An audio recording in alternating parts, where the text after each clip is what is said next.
Hi guys! Welcome back to Wang and Hayosh Vlogs. So for today's video guys, ayan sa makikita niyo.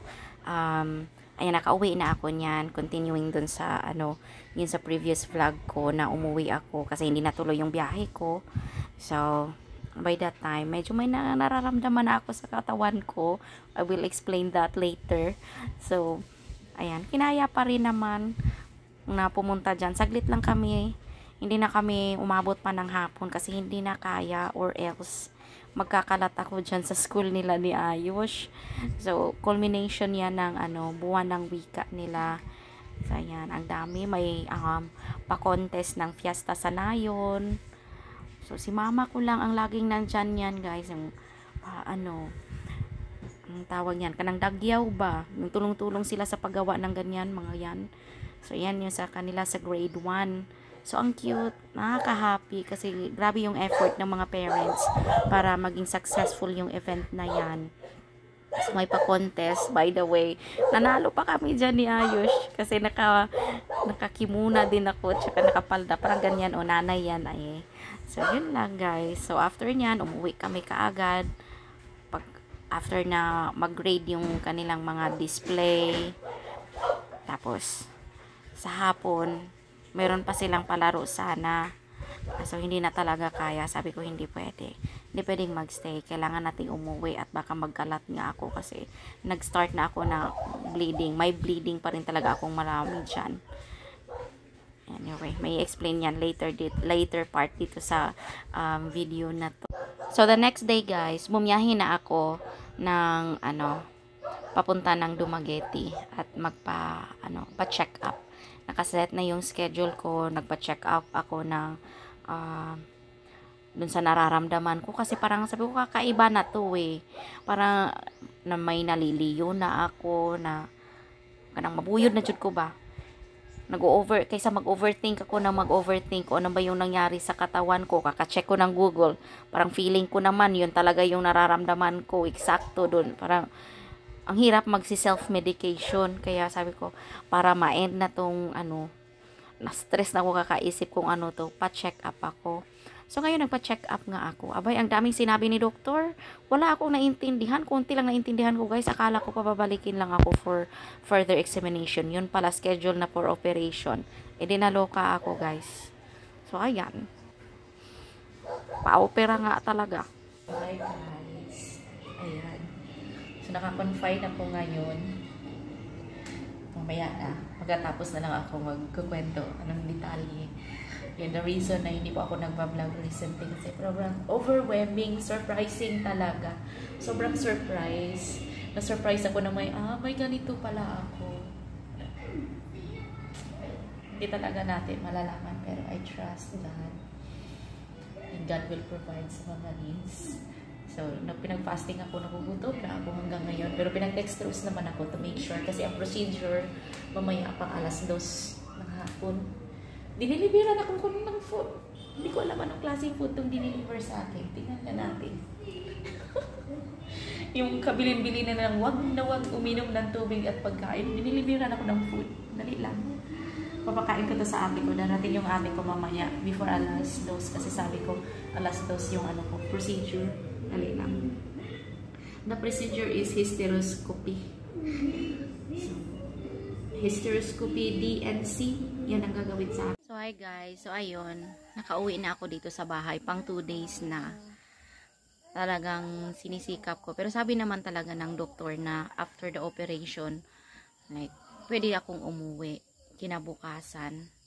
So, yung schedule ko, diba, alas 2. Actually, nakapag-start sila ng ng procedure is 2:30 na sabi sa akin. Kasi yung BP ko is nagpa-fluctuate. 2:30 tapos natapos kami ng halos mag alas 4. Tapos nakatayo ako. Syempre hindi pa nagwe-wear off yung general anesthesia. So nakakatayo ako mga 9:30 ng gabi. Yun. Tsaka pwede na akong kumain. Pinakain naman talaga na ako. Konti lang kasi hindi pa naman kaya na Pero pinakain na talaga ako. Kailangan ko nang kumain, umihi, ganyan. Sinisikap ko talaga na kailangan makauwi ako kinabukasan kasi mahal magstay sa hospital, guys. Private pa yung hospital kasi lumapit ako doon. Actually, lumapit talaga ako sa provincial hospital namin kasi alam nyo ba yung malasakit. Gusto ko talagang maka-avail ng malasakit dahil alam ko na yung procedure ko talagang mahal siya. At syempre, hindi naman yung pag may insurance tayo fully covered, hindi naman. So, partial lang yung insurance, tapos PhilHealth natin. Malaki pa rin yung babayaran ko personally, kaya sinubukan kong magpunta sa provincial hospital. Ayun, hindi siya available doon. Sabi nila, kung gusto mo maka-enjoy ka ng malasakit at punta ka sa Soto, which is in Cebu. Yes, guys, ang layo ng Soto, pamasahe pa lang, tapos saan ako mag-i-stay? Hindi ako pwedeng bumiyahe. Actually nga, hindi pa ako pwedeng bumiyahe papunta dito sa amin. Nakaunan pa ako, unan dito sa likod, tapos unan nakaganon sa puson ko. Walang in-session, hysteroscopy, polectomy, dilation, and curettage. Yun ba yun? Basta hysteroscopy, polectomy, DNC, yun yung procedure. I-research nyo na lang. So ngayon, yun na nga, tapos na akong inoperahan. Nakauwi na ako dito sa bahay. Grabe pala, parang hindi ko pa rin tanggap sa sarili ko na may, parang alam mo yun, parang ang weak ng katawan ko na napapagod. Lakad lang ako, guys, napagod na ako. Wala akong bit-bit sa katawan ko. Mayroon pala yung bag ko. Yung bag ko na walang tanging laman kasi tinanggal ng ate ko yung laman. Wallet ko lang na may laman na 200 pesos. Ito talaga yung nakakatuwa, guys. Nakakatuwa na nakaka-amaze. Nagpe-pray talaga ako kasi alam ko yung pera ko limited lang talaga. After the deduction, ito pala, balikan natin yung kwento.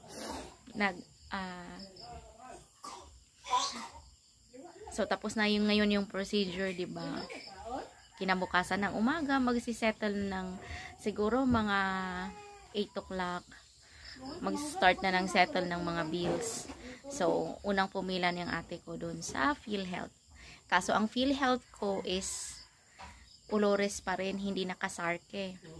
So, discrepancy na naman ng pangalan. So, ang ginawa, nag-wheelchair na naman ako. Punta ako dun sa PhilHealth. Mabuti na lang yung hospital mismo. Kasi sila, consulta provider. Basta consulta provider yung Ace Hospital. Kaya may PhilHealth office mismo sa ilalim. At doon na nag-request yung ate ko. Sabi na, pumunta kayo sa main. Ang main is doon pa sa kabilang kanto pa kasi doon sa malapit sa provincial hospital dito sa Dumaguete. Familiar kayo sa Dumaguete. Ayun. Kasi nga doon sa pangalan ko na Olores yung PhilHealth ko, tapos Sarke naman dito yung apelyido nga ni Gubinda yung sa aking insurance, kasi yun yung upon applying dun sa trabaho ko, Sarke ako kasi nung umuwi ako is Nepali talaga ako, 'di ba? Recently lang ako naka dual citizen. Mabuti na lang dala ko talaga lahat ng mga papel ko, wala akong iniwan just in case na may kailangan ako.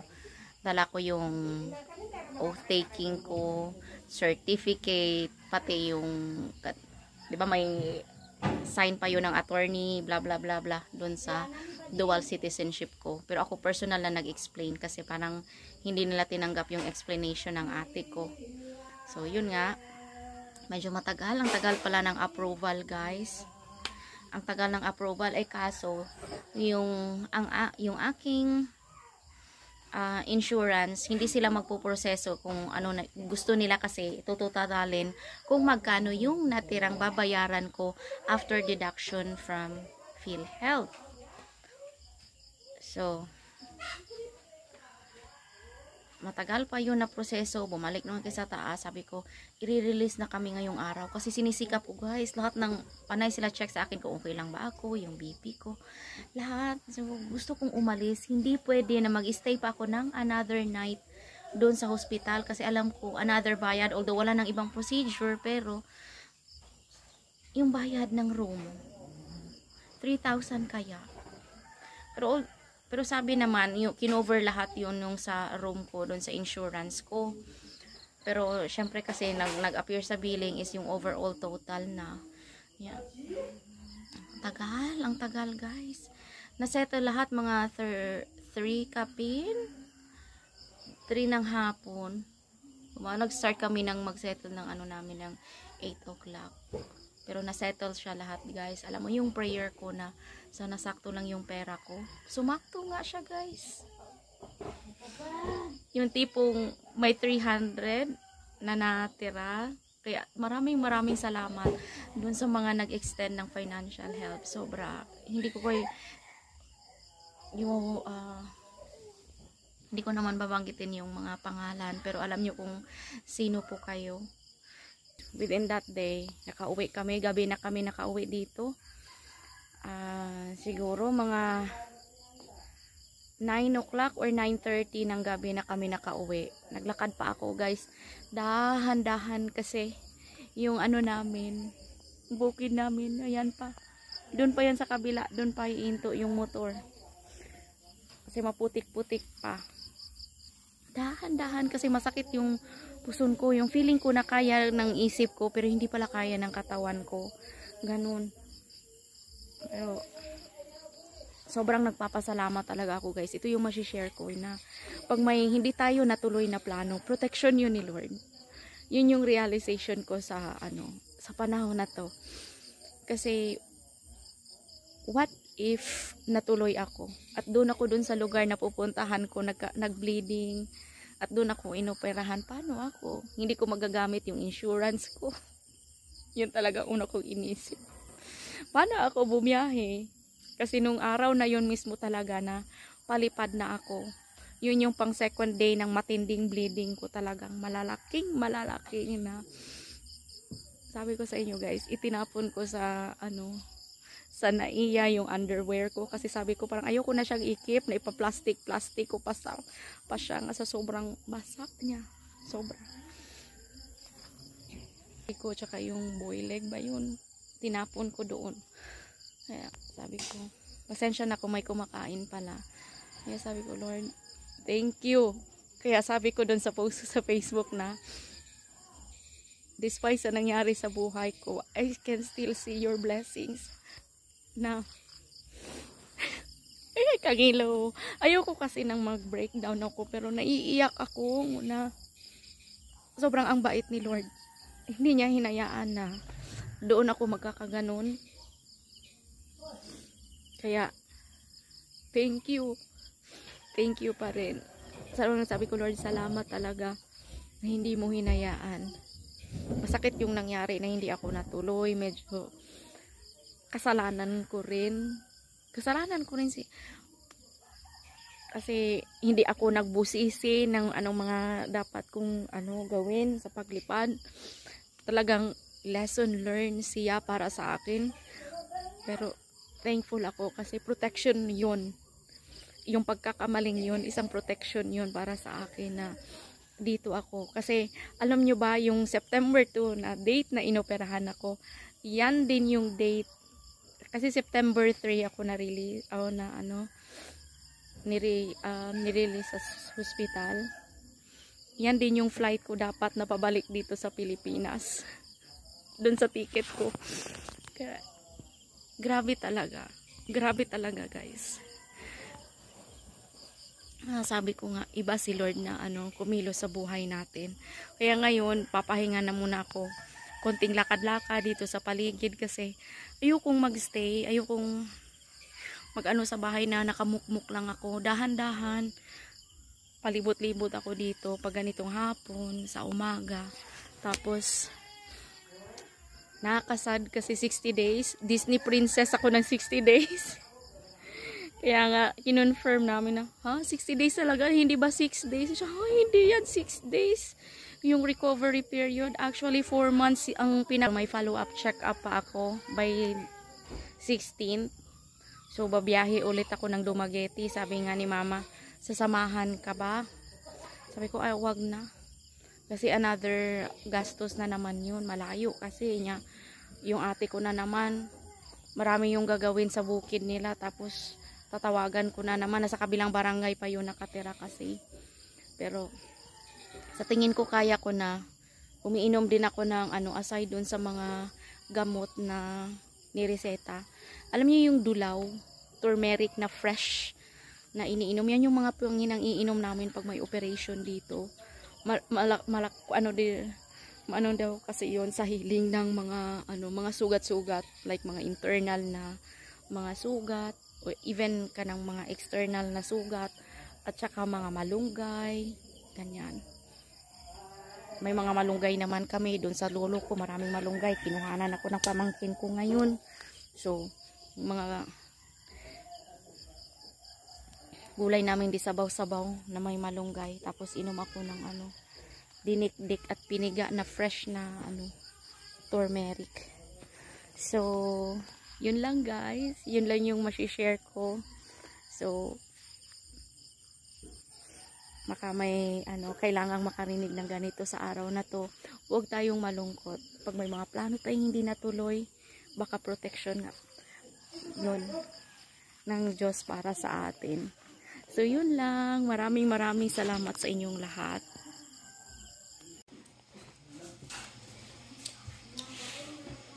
Hi Ayosh. Unsay gikaon mo na? Giaway ko ni mama. Giaway ka ni mama?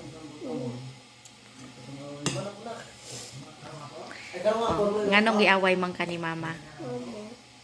Ba umunta kang kilap ang away na yung gawawan.